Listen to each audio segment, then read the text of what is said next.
Selamat datang Kiai Marzuki Mustamar yang akan menyampaikan nanti mau'izah pada malam hari ini. Bapak Ibu yang saya hormati, saya kira kalaupun ingin bicara tentang ilmu yang menyangkut perbedaan pandangan, mari kita bicarakan tetap dengan ulfah di antara kita semua. Kita hindari cara-cara yang membuat kemarahan, yang membuat kejengkelan, apalagi kebencian di antara kita. Apalagi seperti yang dicontohkan Kiai Adib ini dengan mengolok-olok pihak yang lain. Yang ini sebetulnya qat'i dan sudah difirmankan oleh Allah Subhanahu wa taala. Kalau ingin ukhuwah, kedengkian, dendam hilangkan dulu. Kalau ingin bersatu, kesalahpahaman belum clear, kita bayun dulu. Dalam beres, merubah zahir itu gampang. Mereka nggak bisa merubah zahir sebelum mereka merubah sesuatu yang ada di dalam hati. Kalau orang pondok begitu, bangunlah jiwanya, baru bangunlah badannya. Ma bi anfusi. Nah cuma wong yang nerjemah itu kurang ngerti nawu sorob. Ya ayyuhalladzina amanu la yaskhar qaumun min qaumin asa ayyakunu khairam minhum wala nisa'un min nisa'in asa ayyakunna khairam minhun. Maka saya bisa katakan barang siapa melakukan pecah belah, melakukan ujaran-ujaran yang memecah belah di antara kita semua, mencorongkan saling marah, saling jengkel di antara sesama, saya pastikan mereka bukan pengikut dari para ulama, Nahdlatul Ulama. Ini mudah-mudahan Gus-Gus Buntut ini hadir semua. Perbedaan pendapat tidak masalah, satu yang wajar ya, tapi semua harus tetap kita lakukan dengan menjaga persatuan dan kesatuan, apalagi persatuan dan kesatuan untuk negara kesatuan Republik Indonesia. Karena di antara mazhab para muassis adalah menjaga bahwa dalam keadaan apapun, di tengah gejolak apapun, di hadapan kesulitan yang bagaimanapun, negara kesatuan Republik Indonesia harus terus tegak berdiri. Nabi tidak menyerang kafir Quraisy meskipun mereka dulu suka nyerang Rasul. Terus nggak ada rumus perang balas dendam itu. Tapi gara-gara mereka radikal, nggak ngerti mati, nggak ngerti mudhari, mereka perang itu alasannya dulu menyerang kita. Makanya wajib pondok di pondok salah, biar nggak gampang salah paham. Dulu tidak selalu sama dalam pandangan-pandangan mereka. Kita mendapatkan riwayat yang terkenal sekali mengenai perbedaan pendapat antara Hadratus Syekh Kiai Muhammad Hasyim Asy'ari sendiri misalnya dengan Kiai Fakih Mas Bambang mengenai kentongan di masjid-masjid dan langgar-langgar. Kita mendapat riwayat yang terkenal juga tentang perbedaan pandangan dalam berbagai macam hal antara Kiai Abdul Wahab Hasbullah dengan Kiai Bisri Sansuri. Tapi kita juga tahu bahwa beliau semua menjalani perbedaan-perbedaan itu dengan terus memegang teguh mahabbah wal widad, memegang teguh ulfah wal ittihad, memegang teguh ittisal bil arwah wal ajsad. Katanya cukup ditarim haji itu. Kalau iya ya kufur, karena menentang nasul Quran, menentang sesuatu yang mujma' alaih qat'i. Nah orang awam ikut saja kan nggak tahu kan, gara-gara nggak ikut ulama, katut aliran sesat sampai kafir pun nggak tahu. Nabi membahasakannya mati tanpa membawa iman. Jangan jauh-jauh dari pondok, jangan jauh-jauh dari kiai. Apa-apa bertanyalah pada kiai, ngaji kepada kiai. Memang Pondok Buntet Pesantren ini memiliki saham atas keberadaan Negara Kesatuan Republik Indonesia.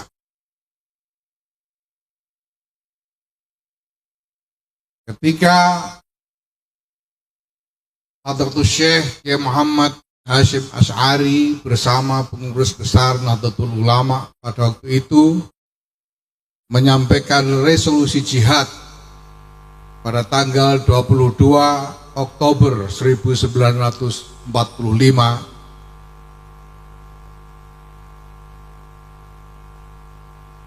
berdatanganlah laskar-laskar untuk bergabung dengan perlawanan rakyat terhadap sekutu dan nikah di Surabaya pada waktu itu, termasuk laskar dari Jawa Barat yang dipimpin oleh Allahyarham Kiai Abbas Pondok Buntet Pesantren ini. Dan waktu itu riwayat dari Kiai Adib, rombongan laskar Jawa Barat di bawah kepemimpinan Kiai Abbas di tengah perjalanan mampir di Rembang di tempat kakek saya Kiai Bisri Mustafa. Maka kalau tadi Kiai Adib mengatakan ada ikatan batin yang kuat antara Pondok Buntet Pesantren dengan Pondok Leteh Rembang, saya kira ini memang dijalin sejak sangat lama. Walhasil memang Pondok Buntet Pesantren ini punya saham besar terhadap tegaknya Negara Kesatuan Republik Indonesia. Beberapa waktu yang lalu Presiden Prabowo Subianto menyatakan bahwa proklamasi kemerdekaan Republik Indonesia diproklamirkan di Jakarta, tapi ujiannya di Surabaya.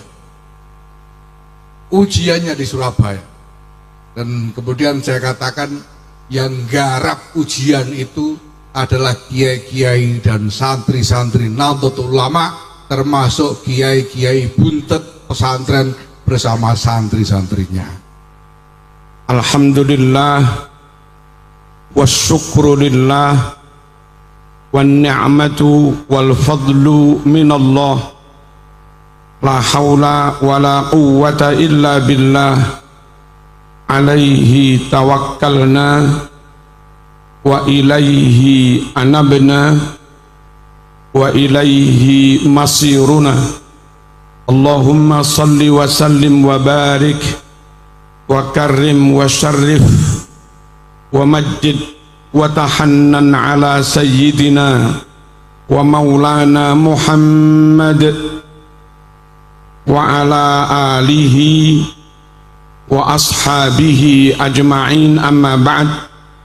Ayyuhal haflul kiram, ittaqullaha haqqa tuqatih wa la tamutunna illa wa antum muslimun. Yang sangat kami muliakan Ketua PBNU Agus Kiai Haji Yahya Khalil Saquf, semoga sehat panjang umur berkah untuk kita semua, amin. Yang kami muliakan pejabat negara Bapak Kiai Muzani, juga Bapak Kapolri, Bapak Listio Sigit dan seluruh rombongan, semoga Indonesia aman, sejahtera, dan semakin berkah, amin Allahumma amin. Di arwani amin, dan seluruh keluarga pengasuh keluarga dalam, matta'anallah bituli hayatikum wa nafa'ana bi'ulumikum wa afadha alaina min barakati du'aikum, amin. Seluruh ketua dan pengurus NU Muslimat Ansor Fatayat, ada PMII juga, yang kebetulan menantu sini katanya, baik wilayah cabang, ada beberapa ketua cabang rawuh MWC. Semoga Allah memudahkan perjuangan kita, hasil maqasidana, maqasida ulama'ina, maqasida jam'iyyat di Nahdlatul Ulama, yakni himayatul aqidah, himayatul din, himayatul watan, dan irsyadul ibad ila ma fihi ridallahu wa mahabbatuh. Para undangan, para alumni, hadirin hadirat rahimakumullah, pondok adalah pusat tafaqquh, pondok pusat ilmu. Kalau sekiranya anak kita kepingin mendapat ilmu yang benar sesuai dengan yang dituntunkan Rasulullah sallallahu alaihi wasallam, maka pilihannya adalah mondok di pondok salaf yang secara umum dalam naungan Nahdlatul Ulama. Kami tidak menyalahkan lembaga yang lain, tapi yang paling aman untuk mendapatkan sihhatul ilmi wal amal, ittisalus sanad dan barakatul ilmi, pilihannya adalah pesantren. Hadirin rahimakumullah, mengapa harus pesantren? Satu, upayakan meskipun kita hidup di zaman modern 1447 Hijriah, sebegitu jauh masa memisahkan kita dengan masa Rasulullah sallallahu alaihi wasallam, tapi asalkan tetap ngaji di pesantren, maka kita, anak kita dapat ilmu yang jaraknya, kebenarannya nggak jauh-jauh dengan zamannya Rasulullah sallallahu alaihi wasallam. Di pesantren yang sudah marhalah mutaqaddimah, anak-anak kita diajak ngaji muhadzab, yang itu lil Mawardi, umurnya sudah 1100 tahunan lebih. Anak-anak kita dibacakan kitab Muwatta lil Imam Malik yang umurnya sudah 1200 tahun lebih. Anak-anak kita dijak ngaji berbagai kitab Al-Um, misalnya Imam Syafi'i wafat 204 Hijriah, sekarang hijrahnya 1447 tahun yang lalu. Kalau umur kitab Muwatta dihitung, umur kitab Al-Um dihitung sejak wafatnya Imam Syafi'i, umur kitab Al-Um sudah sekitar 1240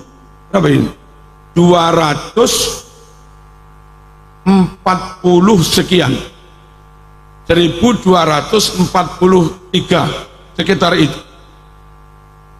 Luar biasa, lewat jasanya pesantren, wasilah pesantren, anak-anak yang hidup di zaman 1400 tahun masih dapat ilmu, yang ilmu itu ditulis oleh Imam Malik. Imam Malik berguru pada Imam Nafi', Imam Nafi' berguru kepada Abdullah bin Umar, dia berguru kepada Rasulullah sallallahu alaihi wasallam. Ngaji di pondok, hidup di zaman modern, tapi dapat ilmu yang salaf, benar-benar salaf, karena ditulis oleh tabi'in, yakni Malik. Dia punya guru tabi'in, yakni Nafi'. Dia punya guru sahabi, yakni Ibnu Umar. Ibnu Umar berguru kepada Rasulullah sallallahu alaihi wasallam, dan memastikan kita, seluruh anak kita, ilmunya bersambung sampai Rasulullah, bersanad sampai Rasulullah, amat sangat penting untuk memastikan apa yang kita amalkan, apa yang diamalkan anak kita memang ilmu yang terwarisi, sambung nyata sampai Rasulullah, sehingga yang diamalkan memang ajaran Rasul, bukan ajaran karang-karangan. Yang diamalkan memang sunnah Rasul, bukan karangan-karangan, dan memastikan semua umat Islam termasuk kita mengamalkan yang diamalkan sunnah Rasul. Itu penting supaya makbulah. Imam Muslim meriwayatkan, man amila amalan laisa alaihi amruna fahuwa raddun. Siapa yang melakukan amal tidak sesuai dengan apa yang kami perintahkan, tidak didasarkan pada apa yang kami tuntunkan, nggak sambung alias munqati'us sanad, fahuwa raddun, maka amal orang itu ditolak. Mondoklah untuk memastikan anak kita, santri kita, kita sendiri dapat ilmu yang ilmu itu ilmu salaf, ditulis ketika zamannya belum jauh dari zamannya Rasulullah sallallahu alaihi wasallam. Hadirin rahimakumullah, pondok untuk memastikan ilmunya bersanad tidak hanya cukup ngaji kitab lawas. Andai sekarang beberapa kitab itu mengalami editing, mengalami tashih sesuai dengan versi pengedit, sesuai dengan versi yang mesan, panjenengan kalau baca Sahih Bukhari, tashihnya Albani beda sangat dengan Sahih Bukhari, tashihnya Ibnu Hajar Al-Asqalani. Nah, kalau ada sekian banyak Sahih Bukhari Muslim tafsir bergaya modern berwarna putih, nggak kitab kuning, maka di pondok-pondok sama-sama di Ummul Qura ngaji Bukhari, di Lirboyo, di Ploso, di Langitan, di sini ngaji Bukhari, tapi beda. Di sini Bukhari yang lawas, di sini Bukhari yang kitab kuning, yang merujuk kepada makhtutot lawas tanpa ada edit-edit. Yang Timur Tengah saya punya Sahih Bukhari versi Arab, itu hadis yang hilang ada 15 lebih, puluhan hadis yang hilang, dan mereka menyebutnya itu juga Sahih Bukhari. Sungguh pondok pesantren salaf kayak Buntet benar-benar jadi pilihan. Kalau kita khawatir ngaji di tempat lain hadisnya sudah dikoreksi, hadisnya sudah diedit atau dikurangi, maka ngaji di pondok salaf, kiainya megang kitab kuning lawas, itu kitab kuning yang belum diudik-udik. Apa diudik-udik? Apa kiai? Kitab kuning yang masih asli. Kepengen dapat asalah orisinil, ilmu orisinil, lafaz orisinil, pilihannya harus ngaji ke pondok salaf. Allahumma shalli ala sayyidina Muhammad. Saya dulu alumni Jamiatul Imam Muhammad bin Saud, sama-sama ngaji Riyadhus Shalihin di pondok salaf, ngaji Riyadhus Shalihin. Ternyata ada saja kalimat yang beda. Kalau di kitab kita yang kitab kuning disunnahkan ziarah ba'dal haji ila qabrin Nabi sallallahu alaihi wasallam. Tulisan di Riyadhus Shalihin, ziarah ila qabrin Nabi.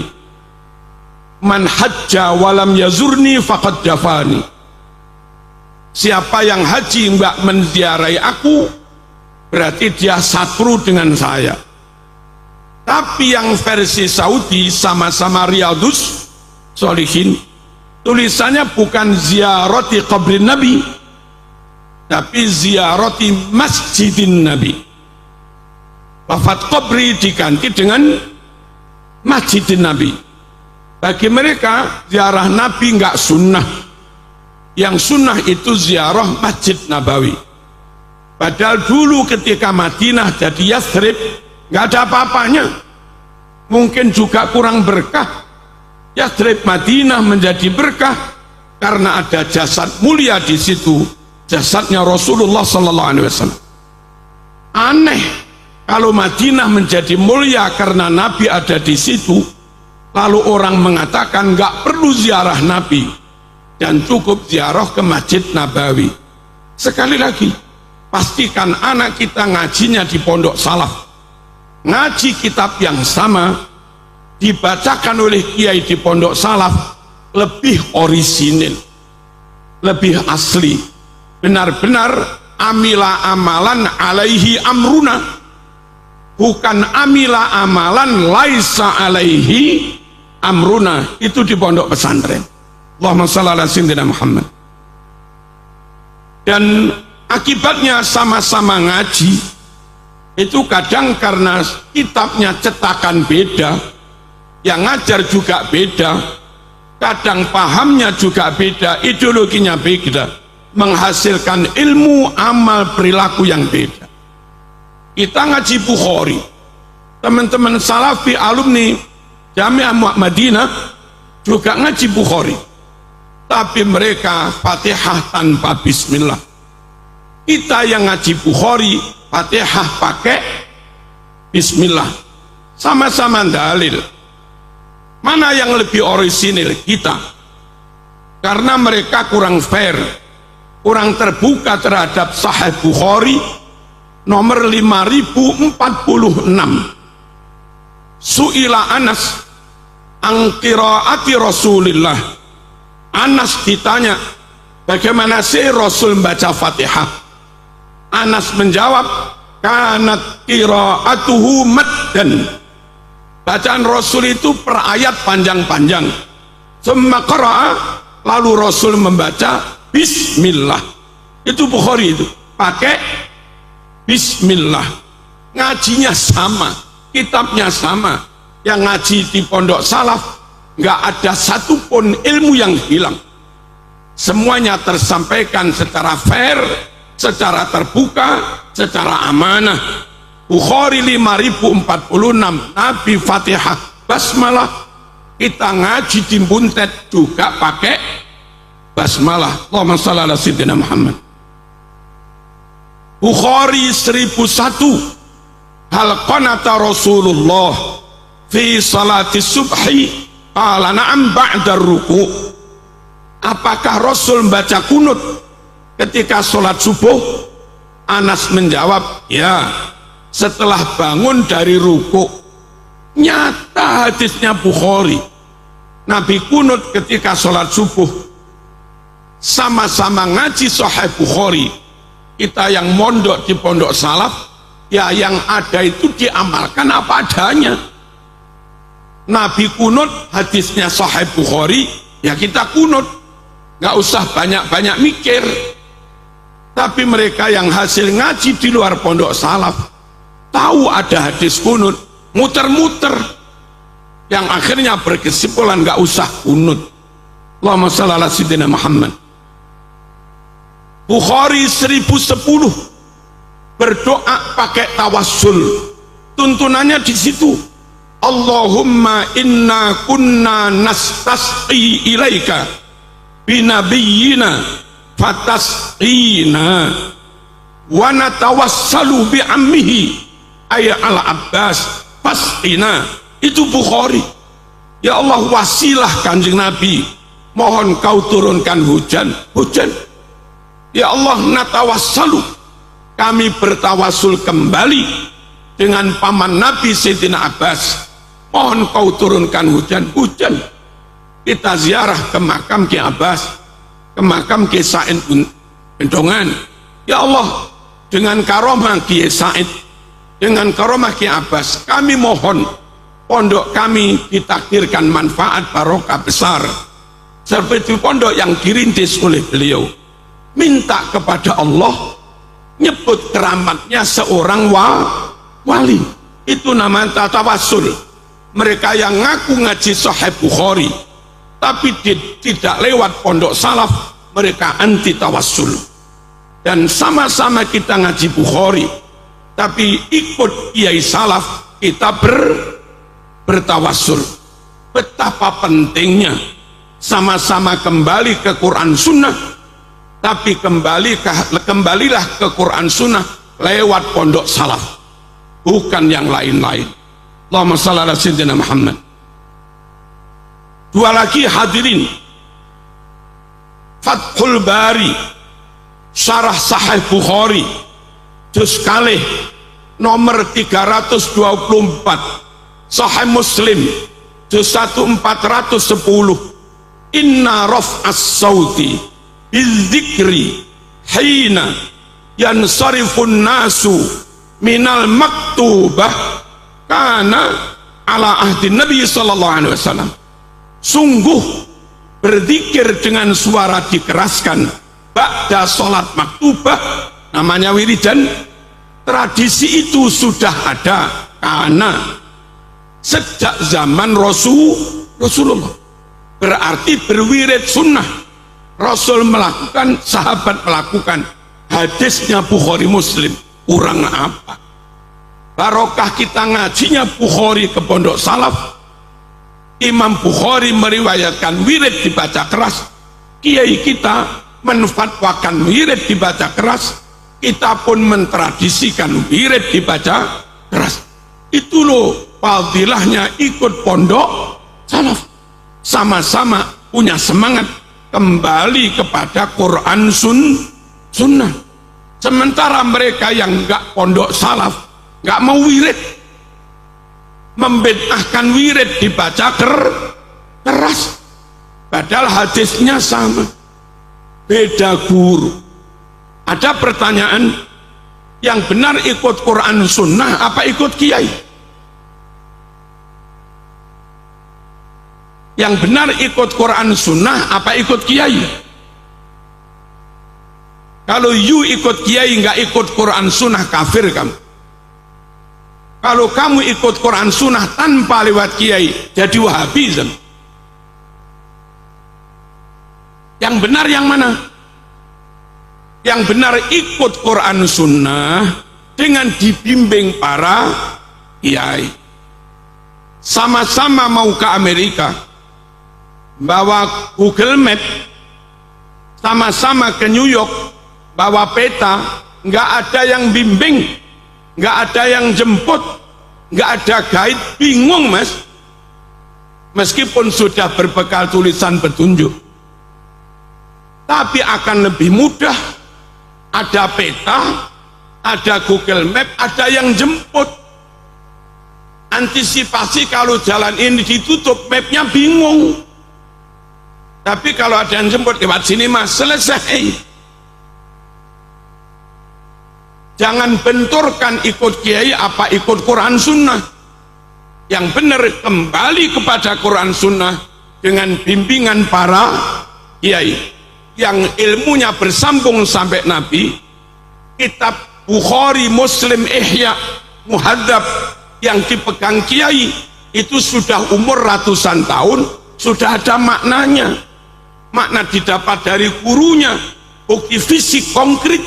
Kalau ilmu kiai bukan ilmu ngarang, memaknai bukan memaknai ngarang, dia memaknai itu memang gurunya begitu.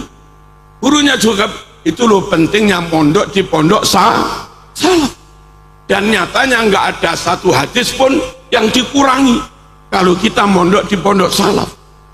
Kalau ngaji kepada golongan modern, kitabnya sama, tapi kadang isinya beda. Di kitab Rahmatul Ummah yang agak modern itu membuang lafadz la yang itu konyol.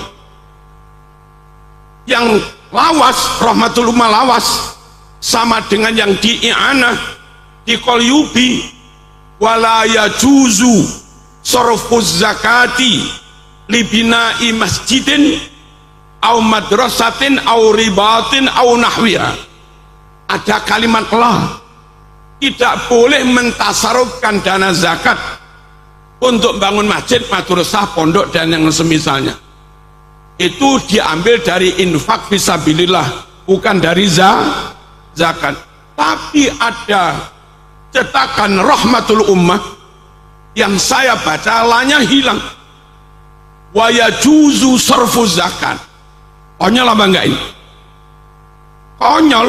Nah kalau orang langsung beli kitab itu membaca tanpa dingajikan kepada pondok salaf, dia mungkin jadi pengurus ranting NU, tapi berfatwanya sudah nggak sama dengan Lirboyo. Kenapa? Yang dia kaji kitab yang nggak digurukan, kitab yang nggak dia sanadkan, nggak mondok dulu di pondok salaf.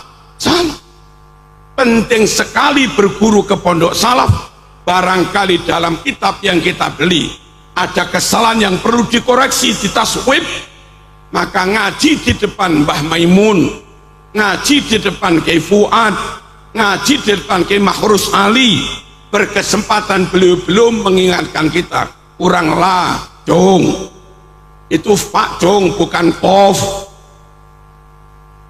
Penting sekali mondok di pondok salaf. Allahumma shalli ala sayyidina Muhammad. Bukan hanya kitabnya asli, bukan hanya keilmuannya bersambung, berguru-guru bersambung sampai Nabi. Di pondok salaf, dia yang membaca kitab dipastikan alim nahwu sorof. Beda banget baca Bukhari lewat terjemah, baca Quran lewat terjemah, dengan baca Bukhari Muslim, baca tafsir, tapi asli dan langsung dari kitabnya, dan qori'nya menguasai nahwu sorof. Contoh, faman syahida minkumus syahra falyasum. Lihat di terjemah Kemenak, sampai sekarang belum diralat. Itu terjemahnya syahida, diambil yang masdarnya syuhudan, bukan syahida yang masdarnya syahadatan. Kalau syahida masdarnya syahadatan, maknanya nekseni, dia mutaati, punya maf'ul.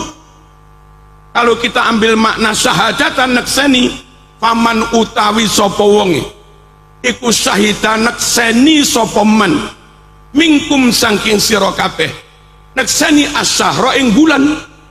Syahra nasab menjadi maf'ul dari syahida yang mutaati, maknanya nekseni. Tapi penterjemah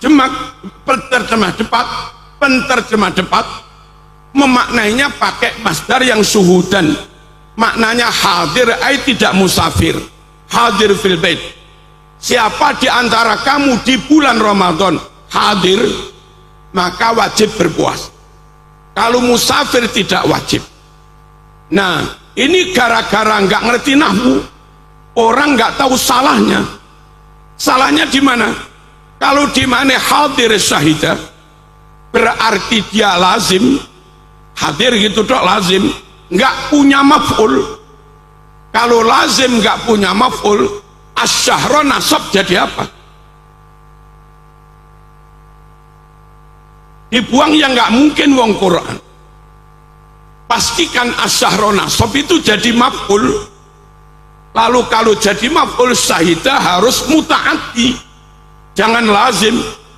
Kalau syahidah mutaati, maknanya nekseni, syahadatan, jangan dimaknai hadir, syuhudan. Nah, sama-sama ngaji Quran, ngaji tafsir, kiai pondok yang detail nahwu sorofnya beda dengan syukur ngaji aja. Harus ke pondok salaf supaya anak kita dapat ilmu dari qori kitab yang memang mendalami nahwu sorof. Allahumma shalli ala sayyidina Muhammad. Contoh lagi, innallaha la yughayyiru ma biqaumin hatta yughayyiru, gimana? Hatta yughayyiru ma bi anfusihim. Terjemah yang umum, sehingga mereka merubahnya dengan diri mereka sendiri. Halo. Kalau diterjemah merubahnya, Kiai, maka lafadznya bukan yughayyiru ma bi anfusihim. Harusnya lafadznya hatta yughayyiruhu bi anfusihim. Baru itu terjemahnya, sehingga mereka merubahnya oleh mereka sendiri. Tapi masalahnya ayat bukan yughayyiruhu, Ayat ini berbunyi yughayyiru ma bi anfusih. Langkah membuat perubahan dalam Quran, versi Quran, mereka nggak bisa merubah perilaku zahir sebelum mereka merubah sesuatu yang ada dalam jiwa mereka. Mental dirubah dulu. Kalau ingin ukhuwah, kedengkian, dendam hilangkan dulu. Kalau ingin bersatu, kesalahpahaman belum clear, kita bayun dulu. Dalam beres merubah zahir itu gampang. Mereka nggak bisa merubah zahir sebelum mereka merubah sesuatu yang ada di dalam hati. Kalau orang pondok begitu, bangunlah jiwanya, baru bangunlah badannya. Ma bi anfusi. Nah cuma wong yang nerjemah itu kurang ngerti nahu sorob, tabrak saja sehingga mereka merubahnya. Ini loh, perlunya ngaji, sama-sama ngaji tafsir. Pilihlah pondok salaf, bukan yang lain-lain. Kenapa harus pondok salaf? Kiainya bertanggung jawab dalam memilih makna karena ngerti nahwu sorob. Contoh lagi, kuda itu wajib zakat apa enggak? Dalilnya enggak ketemu, dalil nas. Tapi dalil nahwu sorob ada gitu.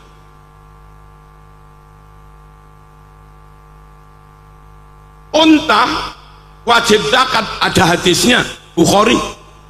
Kambing wajib zakat ada hadisnya, Bukhari. Himar keledai enggak wajib zakat ada hadisnya, Bukhari. Kuda ini enggak ada.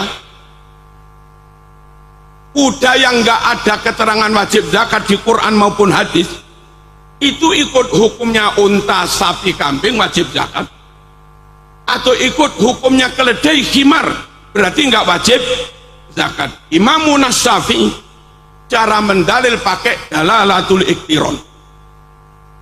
Kuda khail itu di Quran penyebutannya atof dengan sapi, atof kepada unta, atau atof kepada himar. Kalau disebutkan atof kepada himar, hukumnya sama dengan linier dengan hukumnya himar. Kalau di Quran menyebut kuda atof kepada unta, maka hukum zakatnya setingkat dengan hukumnya unta. Ternyata di Quran penyebutan kuda itu atof dengan himar. Wal khayla wal bighala wal hamira litarkabuha wa zina wa yakhluqu ma la ta'lamun. Kuda, keledai, himar, Quran menyebut berjajar. Kalau disebut berjajar, wajib semua, nggak wajib ya nggak wajib semua. Wong atof itu hukumnya mesti sejajar. Lah himar menurut Nabi hasil hadis Bukhari nggak wajib zakat. Maka wal khayla, kuda juga nggak wajib zakat. Ini kalau orang nggak ngerti nahwu sorob, buyar. Halo, ini panjangkan jenggot ini wajib apa nggak wajib?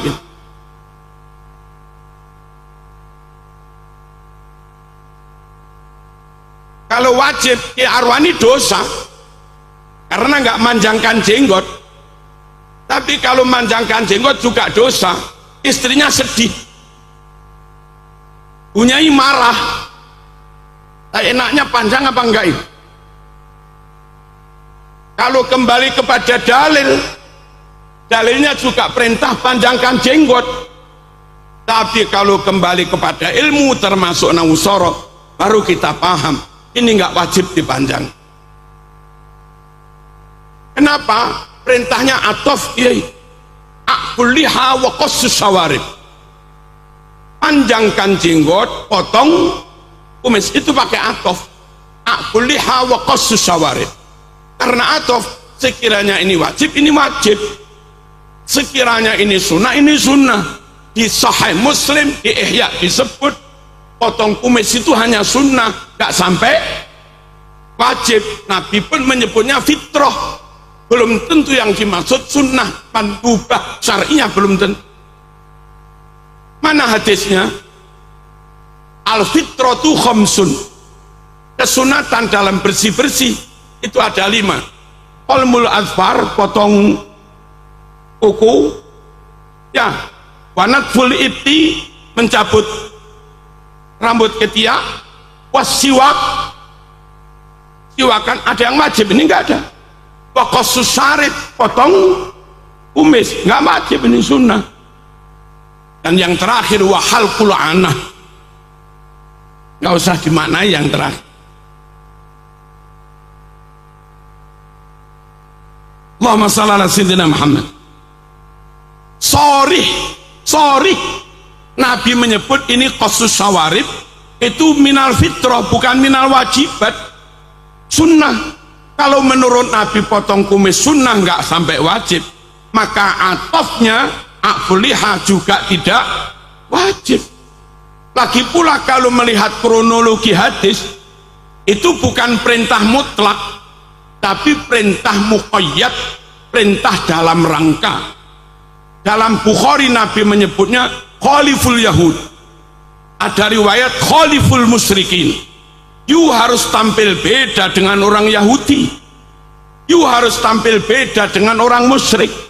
Saat itu orang Yahudi panjangkan kumis, potong jenggot, supaya muslim beda, panjang jenggot, potong kumis. Lah sekarang panjang kumis, potong jenggot sudah tidak lagi menjadi ciri khas Yahudi.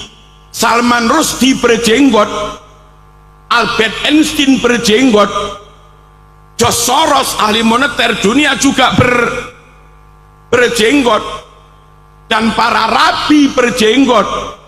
Nah kalau kita sekarang berjenggot, itu semangat beda dengan Yahudi apa malah sama? Paham ya? Padahal perintahnya suruh beda. Khaliful musyrikin, khaliful Yahud.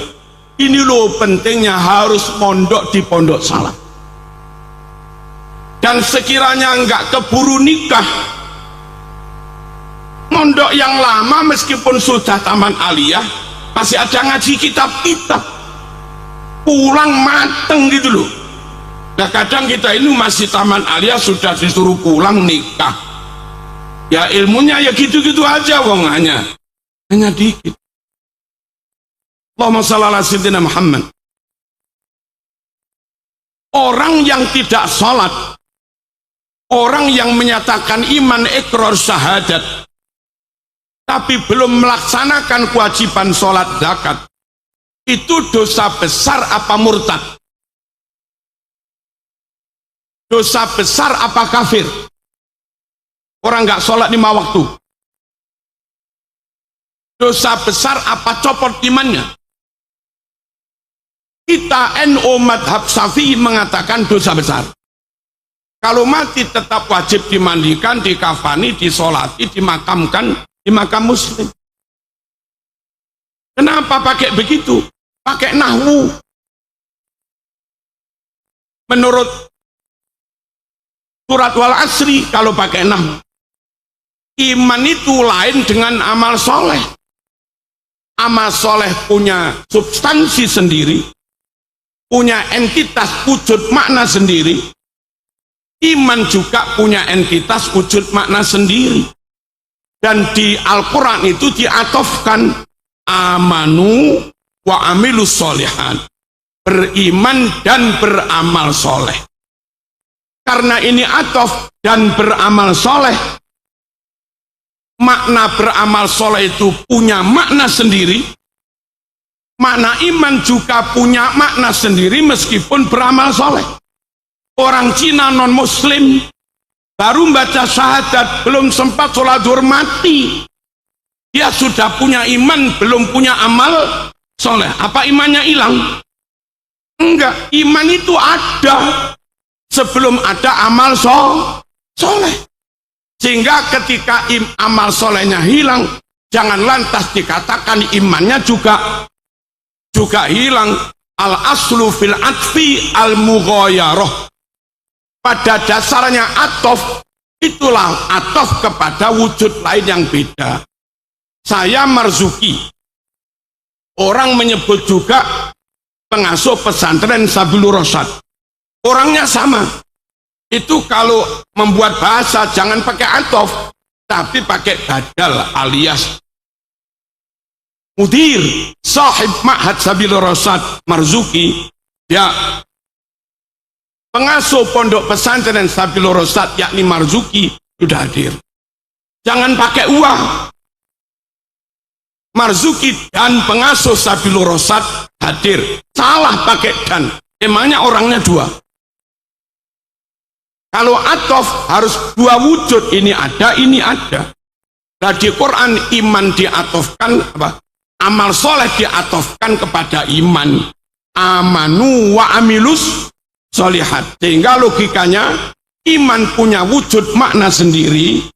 Amal soleh juga punya wujud makna sendiri. Andai ada orang nakal belum beramal soleh, tidak otomatis substansi imannya hilang. Makanya kita NU nggak kaku-kaku. Orang abangan masih seneng horeg.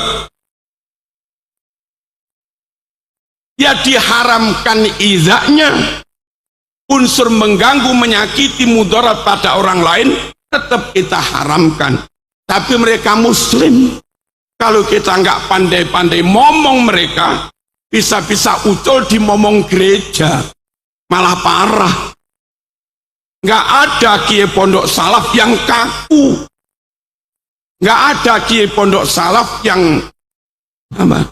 Yang ekstrim nggak ada. Yang radikal nggak ada. Karena punya ilmu. Beda banget. Allahumma shalli ala sayyidina Muhammad. Hadirin hamakumullah. Wamsahu bi ru'usikum. Usap bi itu maknanya apa? Kalau dimaknai kelawan kacau. Saatnya ngusap kepala, wamsahu bi ru'usikum. Ngusapoh kelawan sirah sira kabeh. Padahal prakteknya ngusap sirah kelawan tangan. Bukan ngusap tembok kelawan sirah. Itu kalau orang memaknai apa adanya, wudu setelah basuh tangan, saatnya ngusap kepala dia begini. Ngusap tembok dengan kepala dia. Wamsahu. Dia nggak tahu bahwa di antara makna bi itu ada yang maknanya min taba'id. Bil bastain. Dengan bi buatlah makna isti'anah kelawan. Wa'addi. Dengan bi maknailah muta'addi. Takdiyah. Awet. Dengan bi buatlah makna iwat. Istaritu hada bihada. Ditukar, iwat. Al-siqi. Dengan bi makna ketemu. Marartu bi Zaidin. Bukan maknanya jalan bersama Zaid. Tapi ketika jalan berpapasan ketemu dengan Zaid. Al-siqi wa mithlama. Ada bi maknanya ma'a. Fasabbih bihamdi rabbika. Maknanya bertasbihlah seraya muji Tuhan. Bukan bertasbih dengan memuji Tuhan. Wa mithlama wa min. Ada bi maknanya min sebagian. Ada di Quran, ada. Aina yasrobu bihal muqarrabun. Di surga ada bengawan sumber mata air. Yasrobu kang podo nginum. Biha sebagian dari bengawan itu. Bi maknanya sebagian. Sopo sing nginum sebagian bengawan surga. Al-muqarrabun. Para ahli surga yang memang dekat Allah. Bi ini kalau dimaknai semua konyol. Di surga ada ain, ada sumber mata air bengawan. Semuanya diminum sampai kering, habis oleh ahli surga yang nggak mungkin lah. Dimaknai dengan minum dengan bengawan. Minum itu dengan gelas, bukan dengan bengawan. Di sini nggak bisa dimaknai dengan yasrobu biha. yang sangat rasional, nyata. Di sini dimaknai sebagian. Di surga ada bengawan, yang mana ahli surga minum sebagian dari bengawan itu. Nah, kalau bihabi maknanya sebagian, wamsahubi maknanya juga sebagian, usap sebagian dari kepalamu. Makanya di Sahih Muslim, famasaha binasiyatihi. Nabi ketika wudhu ngusap ubun-ubunnya, enggak harus semua.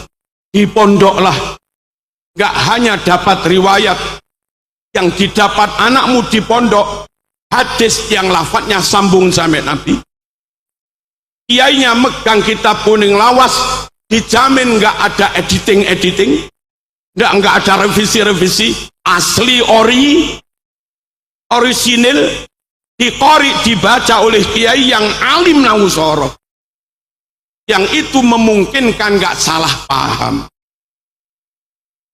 Andai enggak mondok di pondok salaf, ya jadinya sudah enggak karuan. Contoh lagi, wa qatilul musyrikina kaffatan kama yuqatilunakum kaffah. Teman-teman radikal, orang Chinese sudah damai dengan kita, siap hidup berdampingan satu bangsa, satu negara. Masih mereka sweeping, masih mereka rampas, alasannya kafir, halal darahnya. Mereka dulu menyerang kita, dalilnya waqatilul musyrikin, perangi orang-orang musyrik semuanya, karena mereka telah memerangi kita semuanya juga. Nah, mereka salah, fiilnya pakai yuqatiluna mudhari'. Lah kok dimaknai telah, kayak madi aja. Itu bukan qatalukum, tapi pakai yuqatilunakum, perangi orang musyrik karena sekarang mereka menyerang kita. Itu memang wajib kita hadapi. Hanya selisih qatalu sama yuqatiluna. Di pondok, kalau ada orang non muslim, meskipun dulu pernah menyerang kita, sekarang sudah enggak. Sekarang giliran kita mendakwai mereka, bukan memerangi mereka. Meskipun dulu pernah memerangi, pasca Fathu Makkah, damai Fathu Makkah, Nabi tidak menyerang kafir Quraisy, meskipun mereka dulu suka nyerang Rasul. Terus nggak ada rumus perang balas dendam itu. Tapi gara-gara mereka radikal, nggak ngerti mati, nggak ngerti mudhari', mereka perang itu alasannya dulu menyerang kita. Makanya wajib pondok di pondok salaf, biar nggak gampang salah paham. Allahumma shalli ala sayyidina Muhammad. Hadirin, begitu kalau ke pondok salaf, ngerti begitu efisien Quran dalam menggunakan bahasa. Walladzina jahadu fina lanahdiyannahum subulana. Allah berjanji kepada mereka yang jahadu akan memberi jalan petunjuk yang benar. Lanahdiyannahum subulana. Allah pakai fi'il madhi, nggak pakai masdar. Apa? Supaya dengan madhi jahadu itu bisa mengcover 3 masdar sekaligus. Jahada yujahidu, kalau masdarnya mujahadatan, itu bersungguh-sungguh, optimal usaha ikhtiar batin, tahajud, tirakat, doa, sholawat 1000 kali, berlapar-lapar, poso putih. Itu namanya jahadu yang masdarnya mujahadatan. Tapi masdar jahadu juga jihadan. Jahada yujahidu mujahadatan wa jihadan. Jahada yang masdarnya jihadan, usaha maksimal secara fisik, namanya jihad, berjuang, berperang.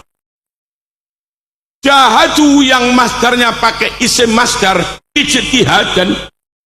Ijtihad itu mengoptimalkan potensi pikir, mikir tenanan, belajar tenanan, ngaji tenanan, menyimpulkan tenanan, analisa sungguh-sungguh, itu ijtihad, mujtahid. Nah, orang yang tiga-tiganya dilakukan semua, jahadu mujahadatan, ya. Jahadu jihadan, ya. Jahadu jihadan juga, ya. Kepada mereka lah Allah berjanji lanah yannahum subulana. Poso top, tahajud top, tapi nggak gelem apalan alfiyah, nggak gelem mutolaah, nggak gelem murojaah, ijtihadnya kurang, ya sulitlah lanah diannahum subulana. Top hafalannya, catat kesana kemari, beli kitab 5 lemari, tapi nggak pernah tahajud, nggak pernah tirakat, nggak pernah doa, nggak ada mujahadah, ya sulit lah mas. Lanah diannahum subulana. Ininya top, rohaninya top, tapi fisiknya lemah, gak mampu melakukan jihadan. Ngaji 1 jam ngantuk, nutrisi kurang, jangan diundang ke Cirebon gak berangkat, ngeluh.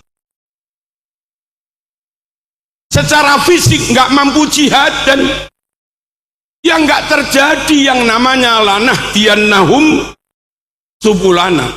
Quran luar biasa. Kapan dipakai madi, kapan dipakai masdarnya, kapan dipakai mudoreknya. Dan orang pondok ngerti begini. Sampean kalau nggak pernah di pondok, nggak dapat ilmu kayak begini-begini. Allahumma shalli ala sayyidina Muhammad. Dua lagi contoh, biar warak sampean, biar yakin kepada pondok. Kenapa saya kemana-mana mengkampanyekan pondok? Karena pondok lagi didiskreditkan. Bahkan ada keluarga kiai yang mungkin jenengan sudah ini berspeak up, teriak di medsos ini, pondok nggak perlu. Sungguh pendidikan pondok nggak relevan dengan kebutuhan negara. Ada nggak? Ada nggak? Belum lagi kadang yang melakukan pencabulan bukan kiai. Kadang hanya ada bimbel di Kalbar, bimbel, bukan kiai, bukan pondok. Sesekali sebelum pelajaran ada doa. Gurunya di bimbel itu melakukan pencabulan. Pemberitanya pondok yang kena, pengasuh pesantren pencabulan. Mereka masif menyerang pondok, masif memojokkan pondok. Maka jangan salahkan Marzuki kampanye untuk pondok.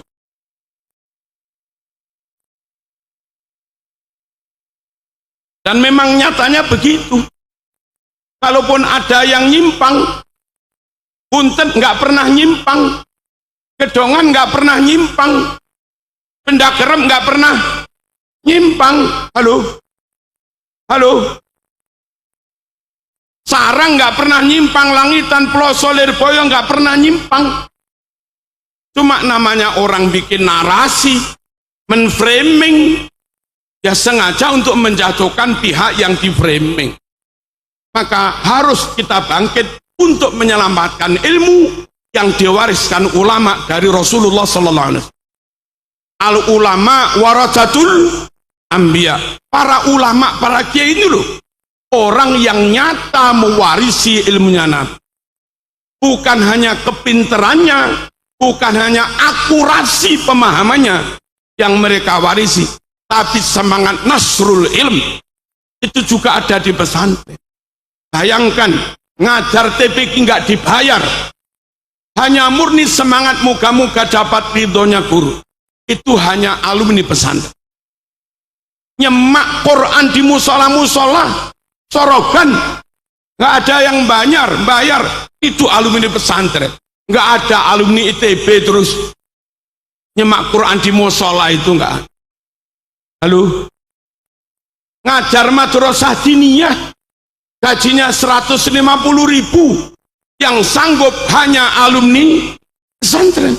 Semangat nasru, semangat menyebarkan ilmu tanpa pamrih luar biasa. Luar biasa. Kalau pesantren diserang terus, akhirnya masyarakat menjauhi pesantren. Yang ada hanya alumni kampus, nggak ada alumni pesantren. Apa para sarjana, master lisan sanggup TPQ tanpa dibayar? Madin tanpa dibayar, nggak ada.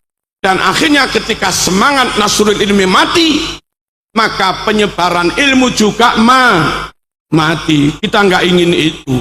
Allahumma shalli ala sayyidina Muhammad. Kembali ke laptop. Apa kembali ke laptop? Hadirin hamakumullah. Nabi Ibrahim koyok-koyok melafatkan sesuatu yang salah. Tapi benar nggak salah. Peristiwa tadi malam, kalau tadi malam madhi mestinya. Nabi Ibrahim melafatkannya pakai mudhari'. Inni ara fil manam anni adbahuka fangdur madza tara. Nah, Ismail, tadi malam saya mimpi diperintah menyembelih kamu. Gimana nak pendapatmu? Kalau ngimpi tadi malam diceritakan pagi, harusnya mudhari' apa madhi? Peristiwa mimpi tadi malam diceritakan paginya, harusnya kalau masa lampau madhi apa mudhari'? Madhi kan? Ibrahim pakai mudhari', inni ara. Kalau madhi, inni ra'aitu. Apa enggak salah? Oh, enggak. Kenapa? Karena yang dimaksud Ibrahim itu ngimpinya enggak sekali. Peristiwa masa lampau tapi berkali-kali, istimrar wa dawam. Itu disebut pakai fi'il mudhari'. Inni aro, bukan ra'aitu. Sallu. Innallaha wa malaikatahu yusholluna 'alan nabi. Ya ayyuhalladzina amanu shallu 'alaihi wa sallimu. Malaikat bersolawat itu dari dulu. Harusnya Qur'annya pakai madhi sallau. Tapi Qur'annya pakai mudhari', yushollun. Emang baru sekarang bersolawat kok mudhari'? Wong dari dulu harusnya sallau. Quran pakai yushollun. Apa itu? Madhi pakai mudhari', karena mereka sholawat dawam, terus-terusan berkali-kali. Yusholluna 'alan nabi, menerjemahnya sholawat. Malaikat senantiasa sholawat, nggak sekali do. Allahumma shalli ala sayyidina Muhammad. Hadirin rahimakumullah. Dan contoh lain masih banyak. Pokoknya yang benar-benar mewarisi ilmu itu para ulama. Al-ulama warathatul anbiya. Lalu harus mondok. Bukan hanya karena kiainya mendalami nahu sorof yang memungkinkan menghindari kesalahan dalam memaknai. Lebih dari itu, nyata berkah, nyata barokah. Alumni pondok-pondok Arang atau manalah, Lasem, Lirboyo, Ploso, Benda Kerep, alumni pondok sini, dulu sebelum ada formal, mereka tamat sini nggak bawa ijazah formal. Daftar DPR nggak bisa, daftar PNS nggak bisa. Bisa kiai? Dulu kan nggak bisa. Tapi apa alumni pondok pengangguran? Apa alumni pondok kerepotan makan? Enggak juga. Bahkan alumni kami itu banyak yang kuliah umum, ternyata yang membuat dia sukses ilmu dari pondoknya itu kuliah di Brawijaya, lalu sekarang punya yayasan madrasah. Brawijayanya nggak kepake. Kami pas ke baratnya Lampung itu, Bengkulu, itu ketemu anak pondok, alumni pondok kami, namanya Bokeng, nyebutnya Mas Bokeng. Itu di pondok khidmah aja, masak aja. Bantu masak, namanya Bok. Pas saya ke sana sudah punya pesantren, jadi kiai. Di Lampung Timur, Pasir Sakti, ada anak pondok kami dulu biasanya nggali pondasi pondok, jarang ngaji. Saya ke sana dengan temannya sudah punya pesantren, 1000 santrinya. Lah kayak begitu loh.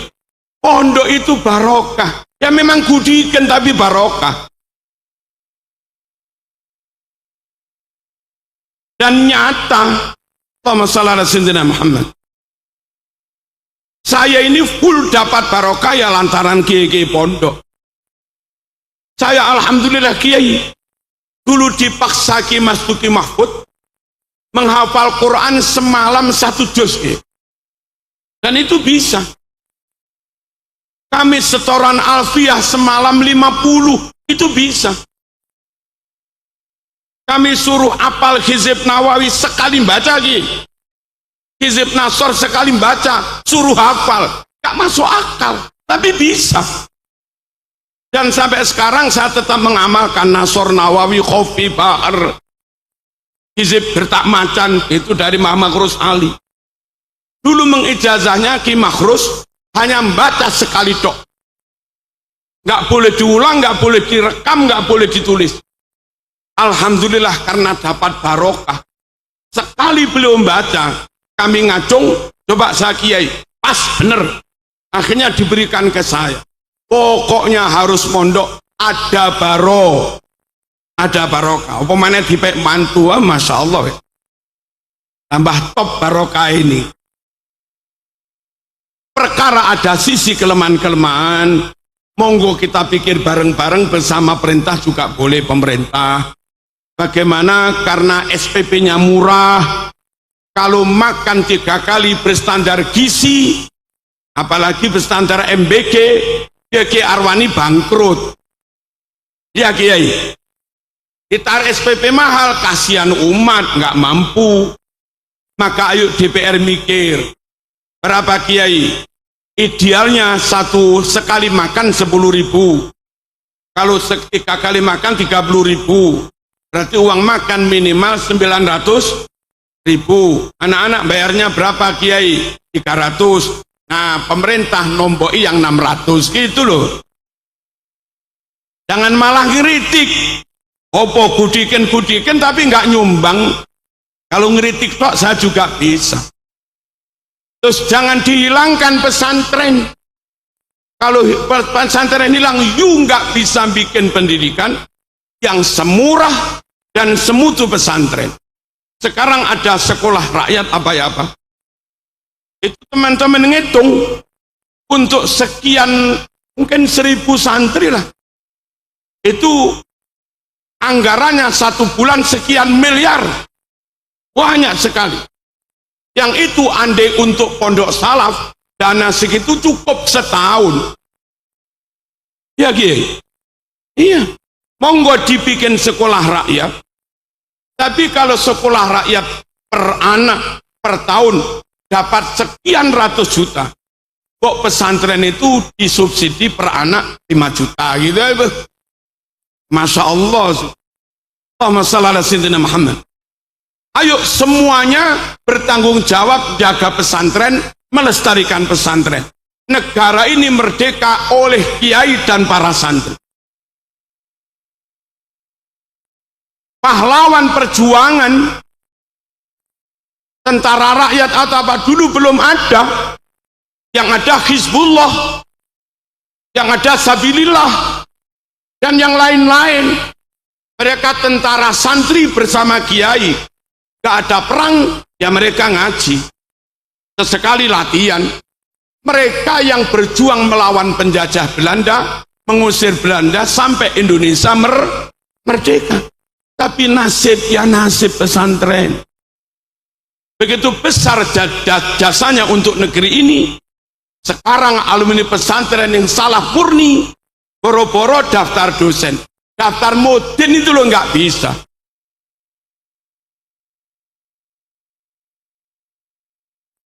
Sekedar hanya daftar Apa itu yang kemenak paling rendah itu apa?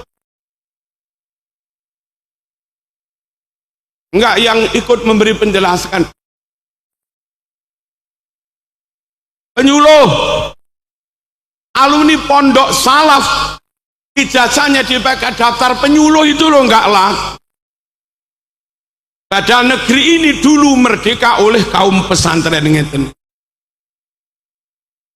Andai masih ada yang pejabat Jakarta tadi, saya tuh pengen matur, pondok nggak minta banyak-banyak, akui keberadaannya. Pondok sah, ijazahnya sah, gurunya juga sah.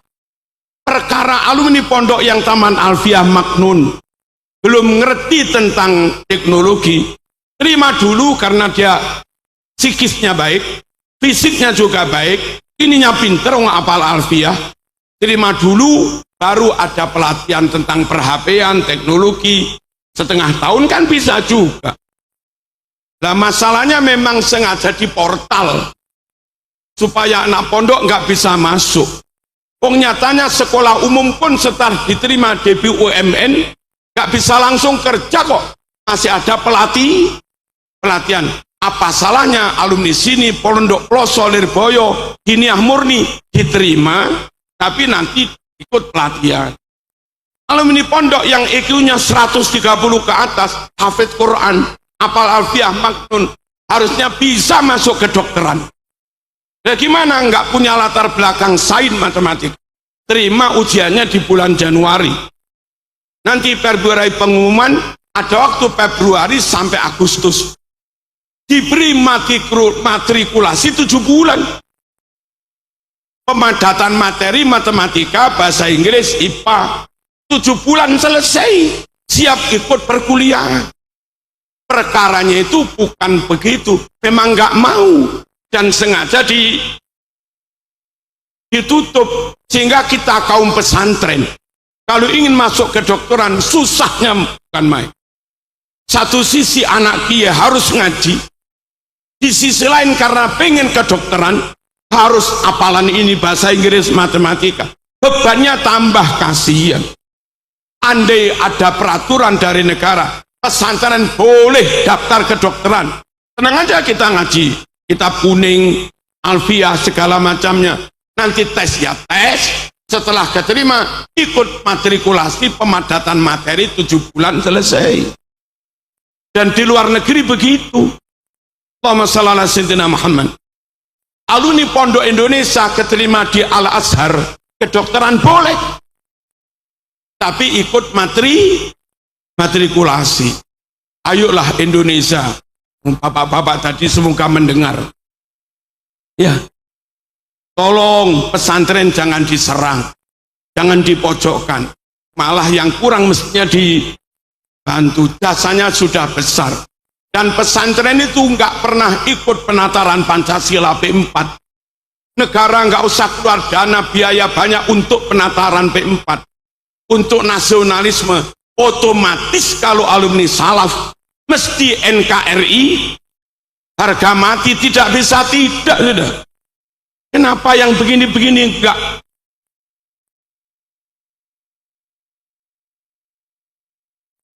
Harusnya negara itu punya utang besar loh kepada pesantren. Kalau pesantren ngamuk, wes gak usah Pancasilaan. 30.000 pesantren, jutaan santri sakwaline anti NKRI semua buyar. Perkara negara ini tetap kokoh kedaulatannya, NKRI-nya ya, karena ribuan kiai, ribuan pesantren semuanya NKRI, harga mati, tapi nggak pernah dapat apa-apa. Kalau mereka apel upacara setahun sekali 2 kali, kaum pesantren, kaum santri apel Pancasila setiap malam Jumat.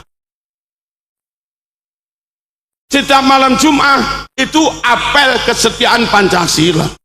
Mereka tahlilan, genduren, dikiran. Yang dibaca pertama zikir la ilaha illallah, itu sila pertama, ketuhanan yang maha sah. Mereka duduk rapi, berbaju yang baik, tertib, adab. Itu sila kedua, yang adil dan beradab. Acara genduri, tetangga diundang semua, non muslim juga diundang kalau mau. Kalau nggak mau diberi berkat. Nggak beda-bedakan suku agama. Itu sila ketiga, persatuan Indonesia. Acara mau dimulai, kiainya yang sepuh sama ustadz yang muda musyawarah. Yang kiai yang jauh, nak sama imami tahlilnya nak. Anaknya, buatan kiai, kami masih muda, nggak adab kalau ngimam. Jenengan mawon kiai. Kiainya bilang, aku loro untu. Sampean yang imami, nggih pun. Tapi nanti Mbah Yai memimpin doa, ya salaman, salaman. Pakai musyawarah. Tidak otoriter. Tidak sakar PDW. Itu kebijaksanaan permusyawaratan perwakilan sila keempat. Selesai acara doa, yang baca rawon satu piring, yang tidur rawon satu piring, banser yang jaga nggak ikut baca yo rawon satu piring, imamnya rawon satu piring, nggak dibeda-bedakan. Nanti pulang dibawain berkat satu-satu, nggak pernah ditanya, yuk tadi baca apa enggak? Kalau nggak baca nggak dapat, nggak ditanya mau baca mau enggak, ya dapat semua. Itu loh keadilan sosial bagi seluruh jamaah Kenduren. Kurang apa kaum pesantren setianya pada NKRI, setiap malam Jumat apel Pancasila, tapi nasib ya nasib. Kami mohon negara mengakui keberadaan pesantren, ijazah pesantren yang diakui, daftar PNS bisa, daftar BUMN juga bisa. Lalu kalau mereka yang ngajar di sekolah formal, gurunya bisa lulus P3K, yang bertahun-tahun ngabdi di pesantren harusnya punya kesempatan yang sama untuk bisa lulus P3K, biar nasibnya agak naik dikit lah.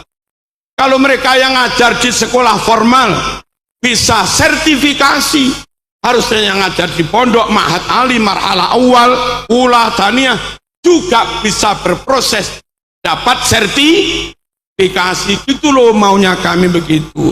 Ojo wis gak nyumbang, kritik ojo. Yang terakhir, hadirin hamakumullah, pondok itu menjadi luar biasa karena merakyat.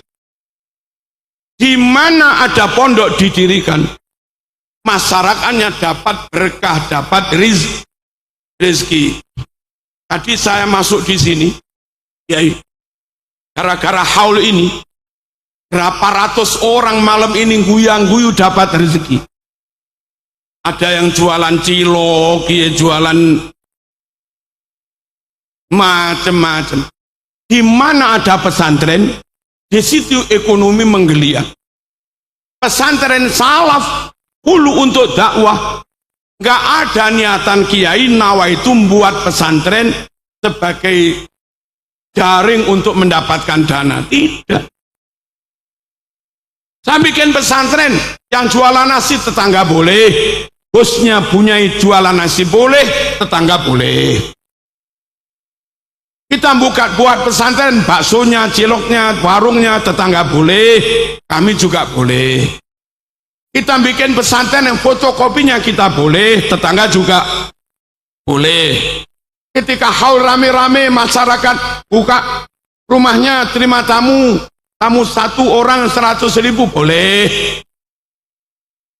Santri butuh laundry, tetangga juga boleh buka laundry. Dan tetangga ngaji di pondok biasanya majanan wal gratisu. Pondok itu seperti ini di mana-mana. Allahumma shalli ala sayyidina Muhammad. Terus kurang apa manfaat dan berkahnya pondok? Kok masih diserang-serang? Ayo, dapat ilmu yang benar harus lewat pondok. Pengen dapat ilmu bersanad sampai Nabi harus lewat pondok. Dapat ilmu yang barokah harus lewat pondok. Dan yang gak kalah penting, kiai punya jaringan.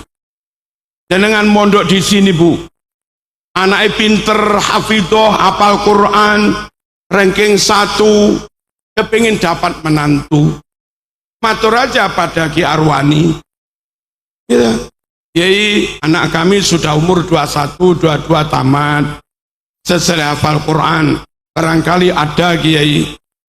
Kiai nyari telepon, ketemu teleponnya Marzuki. Halo, Kiai, ini ada anak cantik begini, coba kirim fotonya, tag, tak tunjukin anak saya cocok. Oke. Itu kalau nggak lewat jaringan pesantren sulit. Sama nyari-nyari alamat saya sendiri juga sulit. Tapi barokahnya mondok di sini, Kiai punya nomor HP saya, atau panitia punya nomor HP saya, segera bororawuh. Sekali lagi, ayo tetap bersama Kiai, ayo tetap bersama pesantren, selamat akhirat, berkah dunianya. Penutup, sabda Rasulullah sallallahu alaihi wasallam, sayati ala ummati zaman yafirru fihi nas minal ulama wal fuqaha.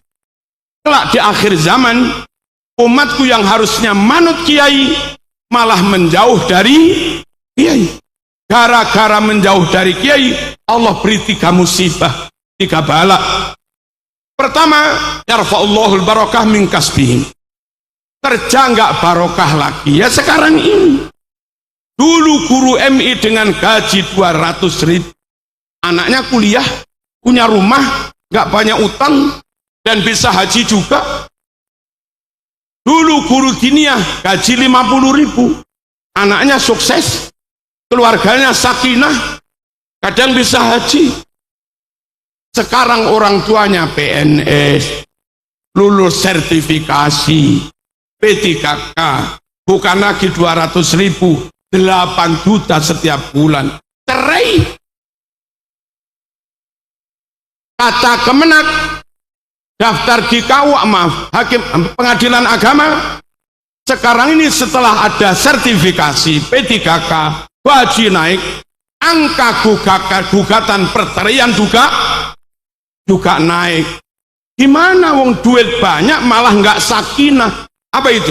Tanda keberkahan dicabut. Anak berani pada orang tua, padahal dibiayai banyak, berkah dicabut. Yang kedua, yusallitullah alaihim sultanan zaliman. Gara-gara nggak manut Kiai umat ini, Allah memberi penguasa pemimpin yang zalim. Tidak sedikit kampung santri lurahnya nggak sholat. Tidak sedikit desa daerah santri Islam NU pemimpinnya Wahabi. Bahkan punya pemimpin non Muslim. Kok bisa karena nggak manut Kiai. Halo, ada begitu? Ada. Yang paling bahaya, yakhrujuna minad dunya bighairi iman. Orang awam seperti kita nggak ikut Kiai, bisa-bisa mati kafir tanpa membawa iman. Yakhrujuna minad dunya bighairi. Kok bisa? Sekarang aliran banyak, dan beberapa aliran itu sesatnya sampai murtad kufur. Ada aliran mengatakan haji cukup di Indramayu, ya kufur. Dulu ada aliran haji cukup di Sulawesi, di gunung apa, kufur, nabrak Quran ijma'. Ada aliran haji cukup di Jember dulu itu tawafnya, kufur. Dan wakilah perlu ditabayun lagi, katanya cukup di Tarim haji itu. Kalau iya ya kufur, karena menentang nasul Quran, menentang sesuatu yang mujma' alaih qat'i. Nah orang awam ikut saja kan nggak tahu kan, gara-gara nggak ikut ulama, katut aliran sesat sampai kafir pun nggak tahu. Nabi membahasakannya mati tanpa membawa iman. Jangan jauh-jauh dari pondok, jangan jauh-jauh dari Kiai. Apa-apa bertanyalah pada Kiai, ngaji kepada Kiai. Allahumma shalli ala sayyidina Muhammad. Ada golongan yang anggap anjing halal. Ada Kiai? Ada golongan yang mengatakan sholat nggak perlu 3, 4, 5 kali, cukup 3 kali. Ada. Namanya Islam Watu Telu. Ada apa enggak? Ada. Di Sragen ada aliran sakti. Untuk dapat kesaktian harus zina sekian perawan. Menghalalkan zina murtad. Banyak loh aliran sesat yang kita itu nggak tahu itu sesat atau tidak. Daripada terjerumus terjebak pada aliran sesat mati kafir, mending kuncinya yang tidak sama dengan kiai nggak usah diikuti. Dan kiai-kiai itu secara umum terhimpun dalam Jam'iyah Nahdlatul Ulama. Yang nggak sama dengan NU secara umum nggak usah diikuti. Saya kira demikian. Semoga pondok ini senantiasa barokah, berkembang terus semakin besar. Kiainya, bunyainya, pengurusnya diberi kekuatan oleh Allah Subhanahu wa taala. Alafu minkum. Wassalamualaikum warahmatullahi wabarakatuh.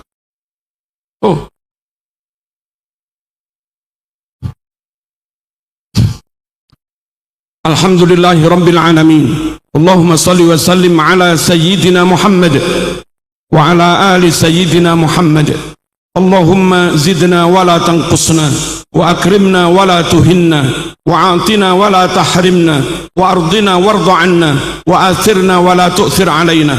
Allahumma barik lana fi asma'ina wa absarina wa barik lana fi ajsadina wa arwahina wa barik lana fi anfusina wa azwajina وبارك لنا في أولادنا وبناتنا وبارك لنا في تلاميذ وتلميذات هذا المعهد وبارك لنا في أهل هذا المعهد وبارك لنا ولهم في كل ما أعطيتنا وإياهم. اللهم اجعلنا وإياهم في كنفك وجوارك وأمانك من شر كل شيطان وسلطان وإنس وجن وباغ وحاسد وسبع وحية وقرب ومن شر كل دابة أنت آخذ بناصيتها.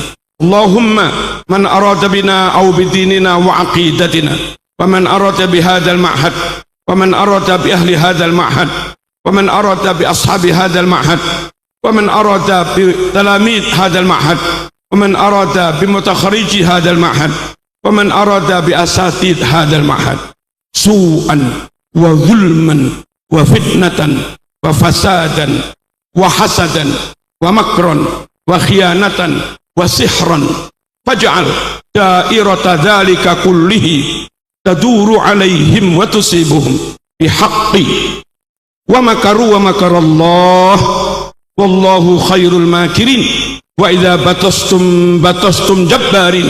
صلى الله على سيدنا محمد والحمد لله رب العالمين. آمين. السلام عليكم ورحمة الله وبركاته.